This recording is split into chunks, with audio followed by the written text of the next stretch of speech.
टिपिदिन्छौ थाहै नदिई कविता पोखिएछ। आँखा छोपिएछन् क्यार केसहरूले कुनी केमा पो अल्झिएछु म। मनलाई ठेस नै पो लागेछ कसो तिम्रो अधरले बोलेको मेरो नाम शब्दमा। टाढा आफ्नै विगतदेखि जतन गरी एक मन चाहना कवितामा बुनेर बोकेको थिएँ। चौतारीले बोलाए जस्तो लागेर भारी बिसाए झैँ आफैलाई बिसाएछु। एक हरफ कविता सुनाइ पो हालेछु।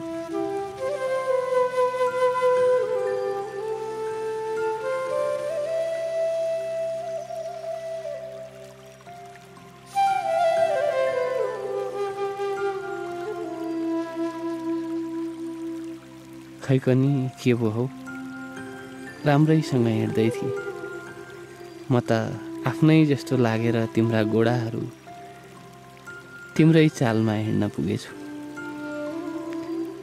आखिर ढलपल ढलपल गर्दै यो घोप्टे मन थाहै नदिई जम्मै पो घोप्टिएछ। टिपिदिन्छौ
सितारे बन गए।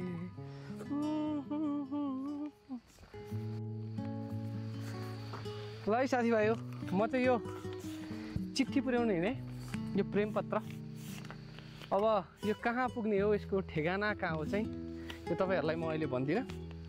यो थाहा पाउन चाहिँ तपाईँहरूले अर्को एपिसोड हेर्नुपर्ने हुन्छ। र त्यतिन्जेल मेरो च्यानल सब्सक्राइब गर्नुहोला, साथीभाइलाई पनि सेयर गर्नुहोला। अनि अर्को भिडियोमा म यसको सस्पेन्स खोल्नेछु। Thank you.